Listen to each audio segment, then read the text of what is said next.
চিকেনের এই আইটেমটি কিন্তু কম বেশি আমাদের সবারই অনেক পছন্দ। আর এই খাবারটি কিন্তু আমরা রেস্টুরেন্ট থেকে অনেক চড়া দামে কিনে থাকি। আর এই রেসিপিটি যদি আমরা বাসায় তৈরি করি একেবারেই কম খরচে চাইলে তৃপ্তি সহকারে খেতে পারি এবং বাসার খাবার সব সময় অনেক বেশি হেলদিও হয়। বাই দ্য ওয়ে, আসসালামু আলাইকুম everyone, welcome to Naba Islam kitchen. রেসিপিটি ভালো লাগলে অবশ্যই একটি শেয়ার করে দিবেন। চলে যাচ্ছি মূল রেসিপিতে। প্রথমে এখানে আমি এক টুকরো চিকেন নিয়েছি আর চিকেনের অংশটা মোটামুটি এখানে হাফ কেজির মতো আছে। আপনারা দেখতেই পাচ্ছেন আমি কিন্তু এখানে ব্রেস্টের যে অংশটা আছে সেটা নিয়েছি। আপনারা চাইলে লেগ পিসটা নিতে পারেন। এরপর আমি কিন্তু নাইফের সাহায্যে একদম ভালো করে কেটে নিয়েছি যাতে ভেতর পর্যন্ত মশলাটা সেট হয়ে যায়। খেয়াল করেছেন নিশ্চয়ই কিভাবে কেটেছি।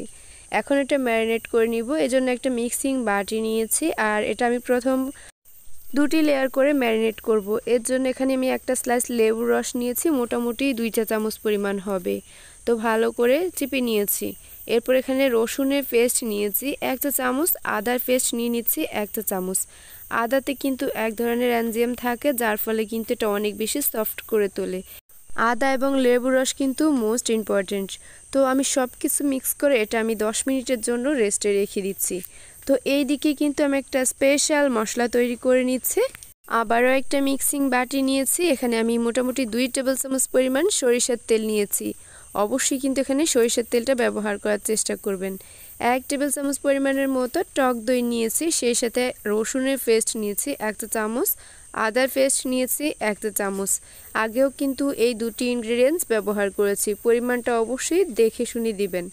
এরপর জিরা গুঁড়া নিয়েছি 1 চা চামচ, ধনিয়া গুঁড়া নিয়েছি 1 চা চামচ, সেই সাথে ঝাল এবং কালারের জন্য এখানে নিয়েছি 1 চা চামচ মরিচ গুঁড়া। ঝাল আপনার টেস্ট অনুযায়ী ব্যালেন্স করতে পারবেন। হলুদ গুঁড়া নিয়েছি 1 চা চামচ, কালো গোলমরিচ গুঁড়া নিয়েছি হাফ চা চামচ। আরও এখানে বিট লবণ নিয়েছিলাম আমি, এখানে হাফ চা চামচের থেকে একটু কম। নর্মাল লবণ অ্যাড করে দিয়েছি 1 চা চামচের থেকে একটু কম। সেই সাথে আরও নিয়েছি চিনি 1 চা চামচ, সেই সাথে সয়া সস নিয়েছি 1 চা চামচ। সব কিছু মশলা ভালো করে মিক্স করা হয়ে গিয়েছে। এইদিকে কিন্তু আমার ম্যারিনেট করা হয়ে গিয়েছে। এখন জাস্ট যে স্পেশাল মশলাটা তৈরি করেছিলাম সেটা সম্পূর্ণ কিন্তু এই চিকেনের সাথে অ্যাড করে নিব এবং হাত দিয়ে ভালো করে মিক্স করতে হবে যাতে প্রতিটি অংশে এই মশলাটা ভালো করে সেট হয়ে যায়। আপনারা খেয়াল করেছেন নিশ্চয়ই আমি কিভাবে কাজটি করতেছি। তো এভাবেই কিন্তু ভালো করে মিক্স করে আবারও আমি ম্যারিনেট করে রাখবো 15 থেকে 20 মিনিট।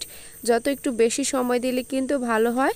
তো আমি মোটামুটি 15 মিনিটের মতো এটা রেস্টে রেখেছিলাম। তো এটা আমি 15 থেকে 20 মিনিটের জন্য রেস্টে রেখে দিচ্ছি। ফিরে আসলাম প্রায় 15 মিনিট পর। আমি কিন্তু 15 মিনিটের মতো এটা রেস্টে রেখেছিলাম।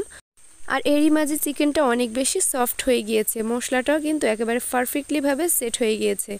এখন চলে এসেছি কিচেনে। একটা কড়াইতে মোটামুটি 3 টেবিল চামচ পরিমাণের মতো কুকিং অয়েল ব্যবহার করেছে। এরপর চিকেনটা দিয়ে ঢেকে রান্না করে নিয়েছি 3 থেকে 4 মিনিটের মতো। চুলা আঁচটা এ পর্যায়ে কিন্তু লো ফ্লেমে রেখে এটা রান্না করতে হবে।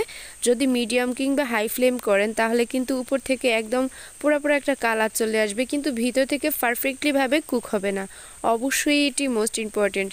মোটামুটি 15 মিনিটের মতো আমি চুলা আঁচটা লো ফ্লেমে রেখে এটা রান্না করে নিয়েছি। ফাইনালি দেখে বুঝতে পারতেছেন এটা কিন্তু একদম পারফেক্ট পুরোপুরি একটা কালার চলে এসেছে। এই চিকেনটা কিন্তু আর এক্সট্রা করে পুড়িয়ে নিতে হবে না। এরপর বাকি যে মশলাটা ছিল সেটা কিন্তু আমি তেলের মাঝে হালকা করে ভেজে নিচ্ছি যাতে মশলার গন্ধটা চলে যায়।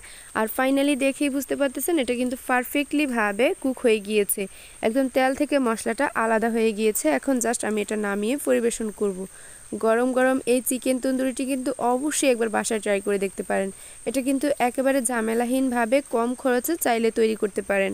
আর এত বেশি সফট হয়েছে ভিতর থেকে উপরে থেকে কিন্তু একদম পোড়া পোড়া ভাব চলে এসেছে, খেতে অনেক বেশি মজা লেগেছে। অনেকেই কিন্তু যদি স্মোকি একটা ফ্লেভার চান অবশ্যই কিন্তু এটা ম্যারিনেট করার সময় আপনারা একটা কয়লা পুড়িয়ে দিতে পারেন মাছ বরাবর। এরই মাঝে কিন্তু স্মোকি ফ্লেভারটা চলে আসবে। তো আজকের মতো এখানে, আল্লাহ হাফেজ।